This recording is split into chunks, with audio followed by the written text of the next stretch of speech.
Assalamualaikum warahmatullahi wabarakatuh. Perkenalkan, nama saya Supriyati SPC MSI. Saya adalah dosen tetap yayasan di Universitas Malahayati Bandar Lampung pada program studi psikologi Fakultas Ilmu Kesehatan yang bergabung menjadi dosen sejak tahun 2016. Riwayat pendidikan saya yaitu S1 Psikologi dari Universitas Proklamasi 45 Yogyakarta dan Magister Sains Program Studi Psikologi dari Universitas Gadjah Mada Yogyakarta. Pada kesempatan ini saya akan menyampaikan terkait unjuk diri dosen. Saat ini saya diamanahkan untuk mengampu beberapa mata kuliah di program studi psikologi, yaitu mata kuliah psikologi industri dan organisasi, teori kepribadian, psikologi lintas budaya, ergonomika, dan konstruksi alat ukur psikologi. Namun saat ini saya akan menyampaikan satu mata kuliah yang saya ampu, yaitu mata kuliah ergonomika, yang merupakan mata kuliah peminatan dan pengembangan dalam bidang psikologi industri dan organisasi. Mata kuliah ergonomika berisi tentang memahami kondisi kerja dan kerekayasaan manusia yang pada pokok utama materi ini adalah bagaimana menghadirkan konsep keseimbangan ergonomika pada pekerja. Mata kuliah ini adalah mata kuliah pilihan yang pada semester 4 di program studi psikologi Universitas Malahayati Bandar Lampung dengan bobot 2 SKS. Dengan total pertemuan sebanyak 16 kali dengan durasi pertemuan 100 menit dalam sekali tatap muka. Mata kuliah ergonomika ini menekankan pada pemahaman mahasiswa tentang konsep ergonomika dalam menciptakan lingkungan kerja yang aman, nyaman, dan produktif sebagai upaya meningkatkan performansi kerja pada manusia. Manfaat kuliah ini adalah mahasiswa dapat memahami bagaimana merancang lingkungan dan peralatan kerja yang sesuai dengan kemampuan dan keterbatasan manusia, yang pada akhirnya dapat meningkatkan kesejahteraan dan produktivitas kerja serta dapat mencegah terjadinya risiko cedera dan munculnya penyakit pada pekerja. Mahasiswa akan diberikan materi ergonomika mulai dari memahami konsep keseimbangan ergonomika, desain stasiun kerja, kapasitas dan beban kerja yang mempengaruhi performansi kerja. Pengetahuan yang terkait dengan ergonomika ini akan membantu mahasiswa lebih memahami konsep-konsep dasar yang sudah pernah dijelaskan dalam mata kuliah psikologi industri dan organisasi. Adapun capaian pembelajaran mata kuliah ini sebagai berikut. Untuk CPMK pertama yaitu mampu menjelaskan konsep dasar ergonomika. Untuk CPMK yang kedua, mampu menjelaskan analisis kerja dan membedakan desain stasiun kerja. Sedangkan yang ketiga, mampu menjelaskan organisasi kerja dan kebutuhan gizi kerja. Untuk CPMK yang keempat, mampu memahami dan menjelaskan konsep keluhan muskuloskeletal. Sedangkan untuk CPMK yang kelima, mampu menjelaskan produktivitas kerja. Dan yang keenam, mampu menjelaskan dan mengidentifikasi beban kerja. Dan untuk CPMK yang terakhir adalah mampu menjelaskan dan mengidentifikasi pengendalian stres kerja. Itulah 7 capaian pembelajaran yang harus mahasiswa capai selama belajar mata kuliah ergonomika. Proses pembelajaran dilakukan dengan metode interaktif dan diskusi kelompok. Proses pembelajaran dilakukan dengan metode interaktif dan diskusi kelompok. Metode interaktif saya lakukan dengan memberikan pemaparan secara teori dan pertanyaan sebagai rangsangan kepada mahasiswa untuk dapat berpikir kritis terkait beberapa capaian pembelajaran pada mata kuliah ergonomika. Sedangkan untuk diskusi kelompok, mahasiswa dapat membahas kasus yang terjadi dikaitkan dengan konsep teori dan selanjutnya hasil diskusi dipresentasikan. Untuk pelaksanaan pembelajaran dilaksanakan secara luring dengan pertemuan 16 kali tatap muka yang dilaksanakan di ruang kuliah yang representatif untuk dilaksanakan proses pembelajaran. Selanjutnya, evaluasi pembelajaran terbagi menjadi beberapa komponen penilaian dengan menggunakan kurikulum berbasis OBE sebagai berikut. Yang pertama, aktivitas partisipasi sebanyak 10%, sedangkan tes 20%, praktek unjuk kerja 15%, dan penilaian unjuk kerja laporan 50%. Proses penilaian ini diberikan secara transparan kepada mahasiswa dan disampaikan di awal perkuliahan. Berikut cuplikan pembelajaran yang saya lakukan saat perkuliahan dengan topik bahasan stres kerja.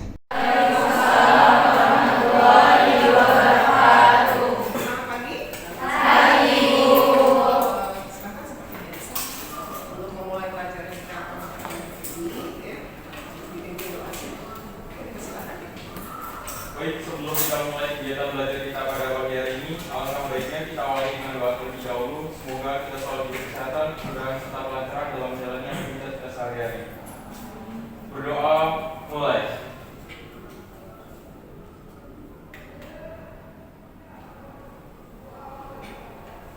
Berdoa selesai. Teman-teman semua, kita hari ini akan membahas tentang stres akibat kerja. Kalau masih ingat pertemuan minggu yang lalu kita bahas tentang apa ya? Oke, jangan ini, silahkan ada yang mau menyampaikan tentang apa? Kita bahas tentang apa? Beban kerja. Beban kerja gimana? Yang Anda pahami kaitannya dengan beban kerja?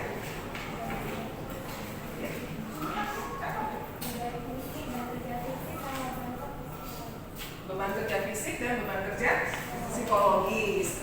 Apa sih dampaknya terhadap para karyawan kalau beban kerja itu kalau secara konsep ergonomika tidak seimbang? Kira-kira apa? Stres. Ya. Akan terjadi stres kerja pada karyawan. Nah, artinya apa yang kita bahas minggu lalu itu akan relate dengan apa yang akan kita bahas saat ini. Ya, saat ini kita akan membahas tentang stres kerja. Ya.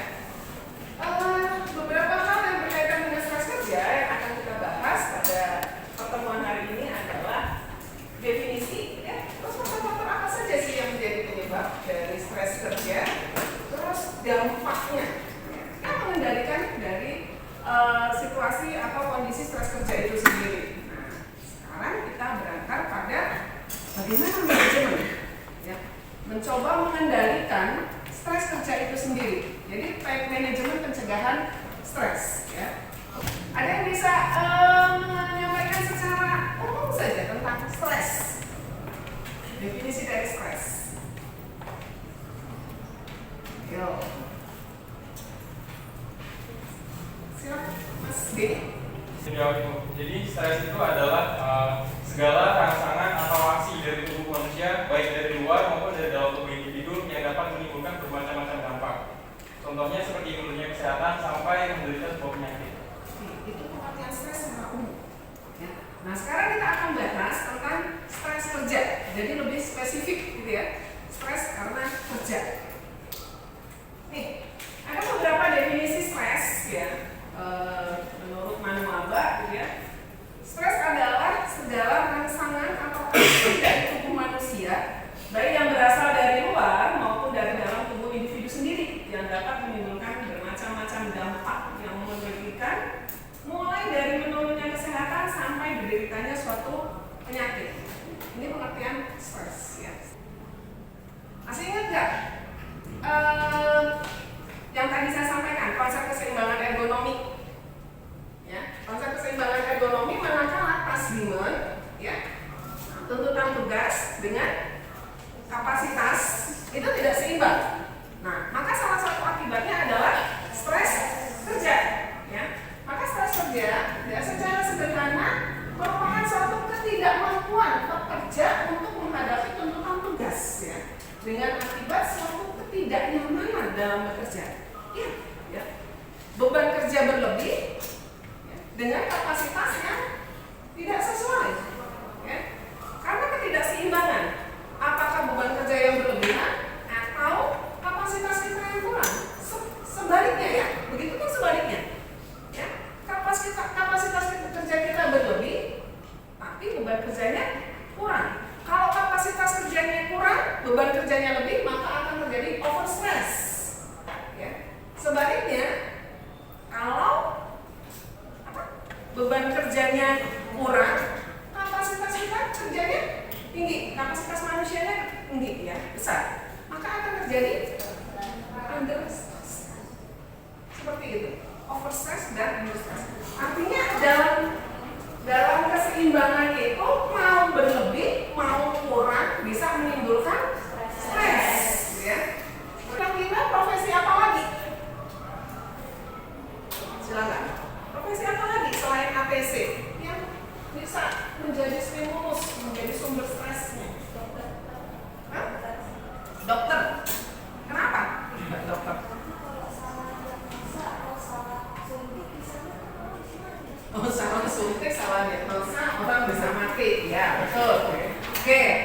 Baik, mungkin sedikit saya sampaikan bahwa semua pekerjaan, semua profesi itu punya risiko kerja sehingga bisa menimbulkan stres ya.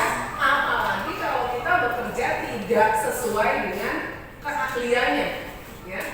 Artinya itu tadi menjadi tidak seimbang, ya. Keseimbangan ergonominya menjadi tidak begitu, ya. Nah, ini ada sumber stres di tempat kerja, ya. Menurut Clark dan Montoro itu ada stres fisik, psikofisik, dan psikologis.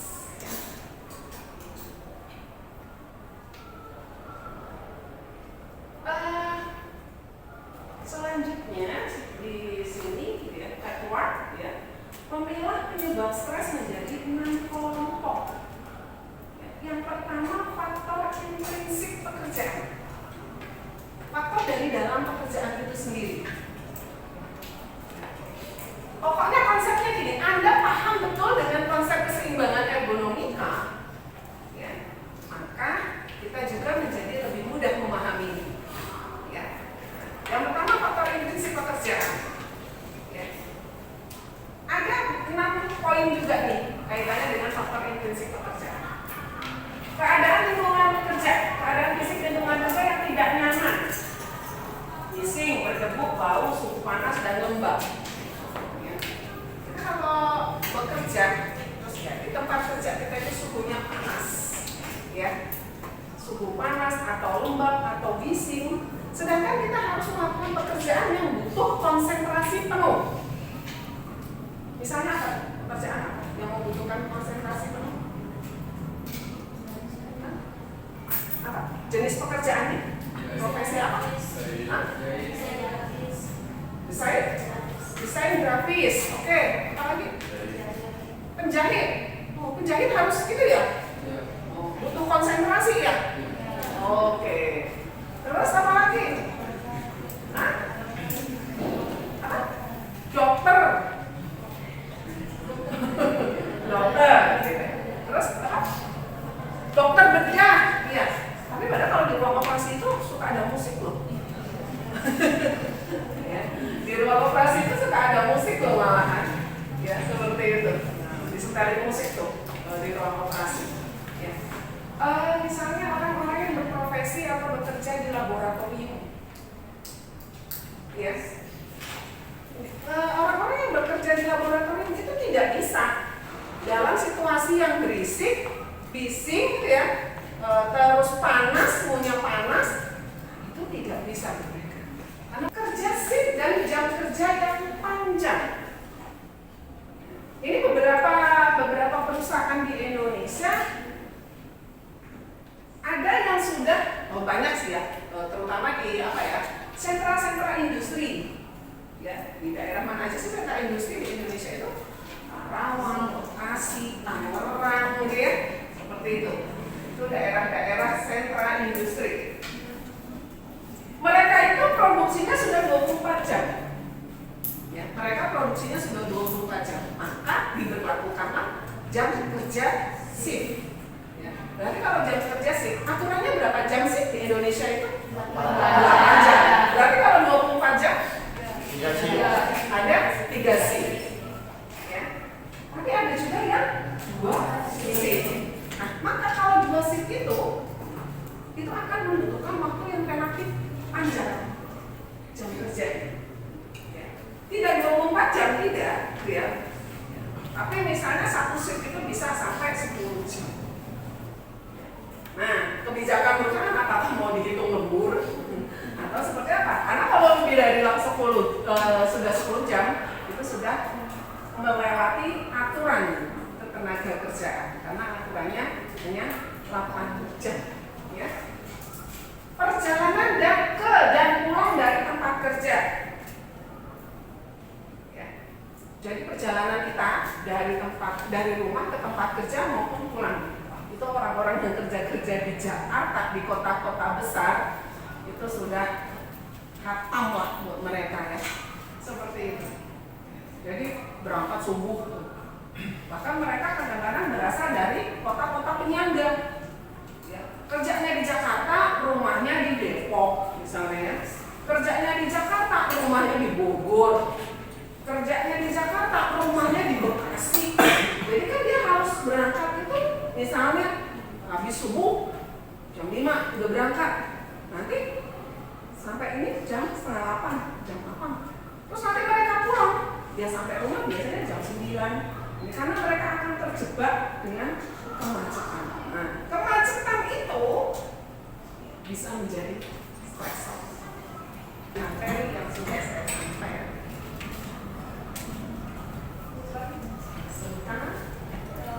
Sebelumnya perkenalkan, nama saya Nisa Muntirvina dengan NPM 23370078. Di bagian sumber stres di tempat kerja yang menurut Clark dan Wantoro itu Bu, itu kan ada stresor fisik, psikofisik, dan psikologis. Nah, di sini perbedaan antara stresor fisik dan psikofisik itu apa Bu, dan juga bagaimana contoh? Oke, stresor fisik itu lebih kepada ini ya, faktor lingkungan dan fisik kita. Kan tadi ada ya, lingkungan kerja, ya lingkungan kerja. Nah, itu stresor fisik. Sedangkan psikofisik itu lebih kepada secara fisiologis.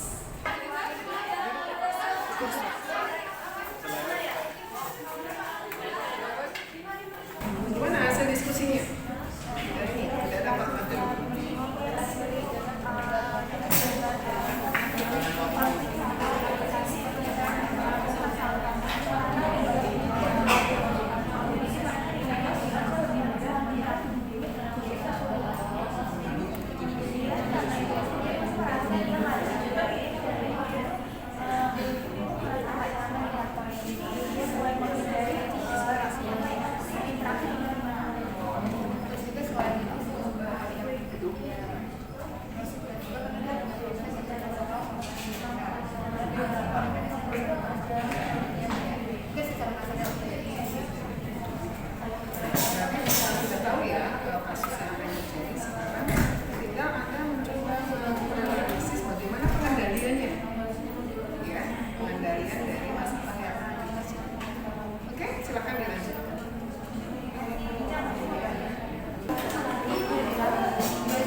dengan ekspektasi yang berbeda. Jadi di sini dia mendapatkan tugas yang berbeda dari dua atasannya. Yang pertama itu manajer pemasarannya meminta karyawan untuk fokus kampanye pada iklan baru.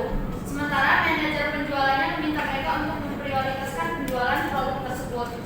Karyawan tersebut terjebak di antara dua kepentingan yang saling bersaing yang menyebabkan karyawan tersebut kebingungan dan frustasi.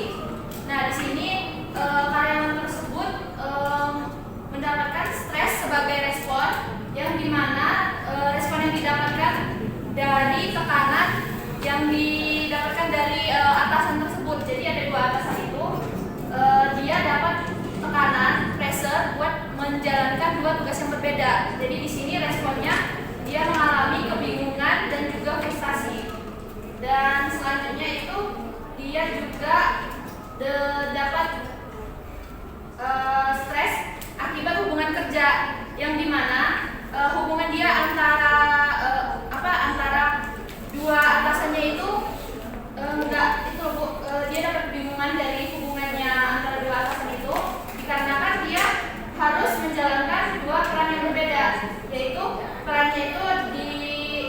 iklan pemasaran, iklan baru, dan juga dia memprioritaskan penjualan produk tersebut. Terus selanjutnya ada di faktor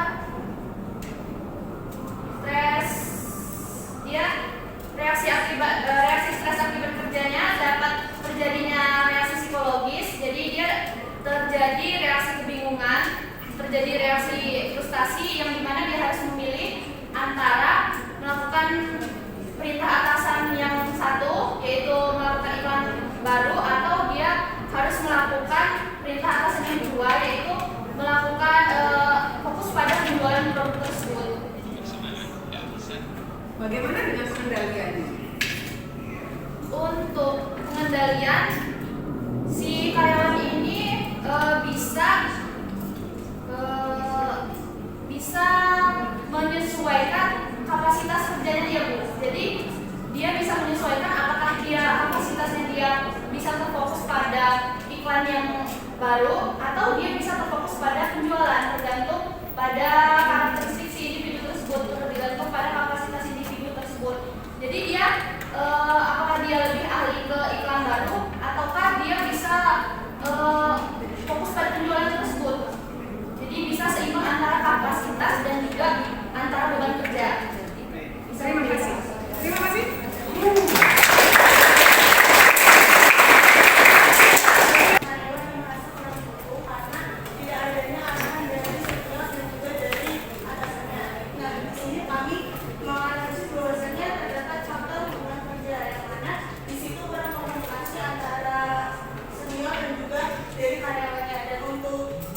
Pengendaliannya sendiri yang pertama ada analisis jabatan yang bisa dilaksanakan kepada senior dan juga atasannya, bagaimana cara mereka berkomunikasi kepada karyawan baru dan sebagainya. Kemudian untuk karyawan baru itu bisa membentuk kelompok kerja sesuai dengan proses.